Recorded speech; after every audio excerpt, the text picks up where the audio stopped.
Hello, my name is Laith Schroeder, and I collect currency from around the world. This is the first episode of a series I'm working on where I display a bill from a different corner of the world, and I'm starting close to home, at least for me, with the $2 bill from the United States. Now, the story for this bill begins on February 25th, 1862, with the passing of the Legal Tender Act. This was also right in the midst of the American Civil War. Due to the financial toll the war took on the Union's gold reserves, Congress authorized the creation of a currency not backed by gold but by the credit of the government in order to continue financing their effort against the Confederacy. These bills, which were nicknamed greenbacks, entered circulation nearly a century before America fully abandoned the gold standard. After the Civil War, the $2 bill was unpopular and it would see infrequent legal use, but it thrived in every shady purchase, such as black markets, strip clubs, horse betting tracks, and especially bribing political figures.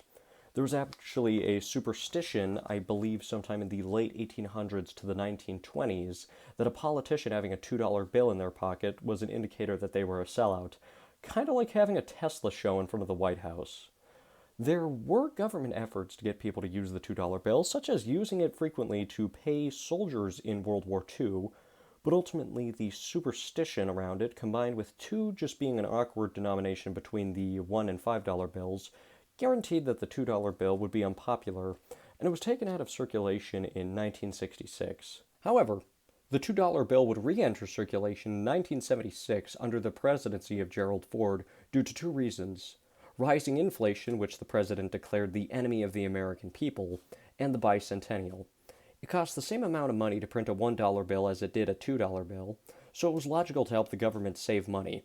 It was also a fun way to celebrate 200 years since the signing of the Declaration of Independence. Now, going back to 1862, let's talk about the design of the bill. Originally, it had a portrait of Alexander Hamilton, who is remembered as either the first treasurer of the United States or the guy from the musical. In 1869, however, it was replaced by Thomas Jefferson, who is best remembered as the third president and America's Renaissance man. If you're into history, I recommend researching this guy's life. It was insane. He has been on it ever since the switch. Now, the portrait side of the $2 bill just looks like any other American dollar. It has the portrait in the center with the value in the corner. However, the backside actually deviates from the artistic canon of American currency.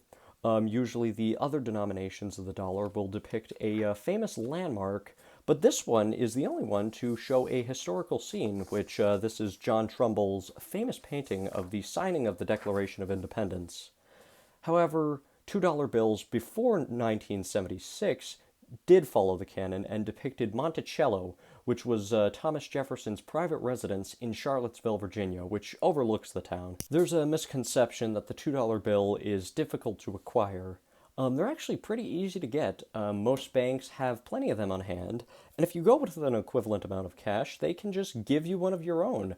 However, they're almost never used in daily transactions, largely because they're hoarded by collectors like myself, and cash registers usually don't have a compartment for the $2 bill.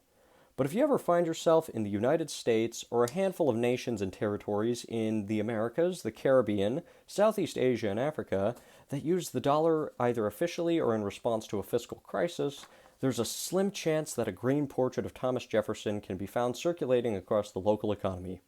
Thank you for watching, and follow for more currency trivia.